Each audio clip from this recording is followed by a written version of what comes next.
போர் முடிவடையக்கூடிய நேரத்தில் பெட்ரோல் டீசலுடைய ரேட்லாம் கண்டிப்பாக குறைஞ்சிரும் அப்படின்னு ட்ரம்ப்பினுடைய எதிர்பார்ப்பு இருக்குல்ல, அது எந்த வகையில் சரியானது அப்படிங்கிறது புரியல. இப்போது மோடி அவர்கள் 990 ரூபா ரேட்டை இன்க்ரீஸ் பண்ணியிருக்காரு. இதனால் சாதாரண பொருட்களுடைய ரேட் இன்க்ரீஸ் ஆகிடுச்சு. இப்படிப்பட்ட சுச்சுவேஷனில் ஈரான்ட்ட அணு ஆயுதங்கள் இருக்கிறதுங்கிறத நாங்கள் ஏற்றுக்க முடியாது. ஒரு பைத்தியக்காரனின் கையில் அணு ஆயுதங்கள் இருப்பதை என்னால் ஒரு காலமும் ஏற்றுக்கொள்ள முடியாதுன்னு ரொம்ப மோசமான வார்த்தைகளை ட்ரம்ப் பயன்படுத்தியிருக்கார்.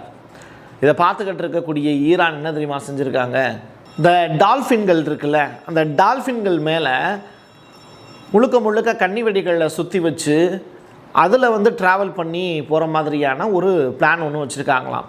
பட் இதை பீட்டா அமைப்புகள்லாம் நம்ம ஊரில் பெரிய அளவில் குரல் கொடுப்பாங்க. சர்வதேச அளவில் இதை கண்காணிக்கிறதுக்கு எந்த டீம் இருக்காங்க அப்படிங்கிறது நமக்கு தெரியலை.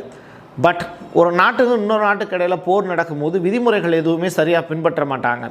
அப்படி டால்ஃபின்களுக்கும் ஒரு பெரிய அளவிலான சிக்கல் அப்படிங்கிறது ஈரான் மூலியமாக ஏற்பட போகுதுங்கிறாங்க. அதுவும் பழக்கத்தின் அடிப்படையில் சில டால்ஃபின்களை ப்ராக்டிஸ் அடிப்படையில் டெஸ்ட் பண்ணி பார்த்து அதன் மேலே கன்னி வெடிகளை ட்ராவல் பண்ண வைக்கலாம் அப்படிங்கிறது தான் ஈரானுடைய பிளானாக இருக்கான்.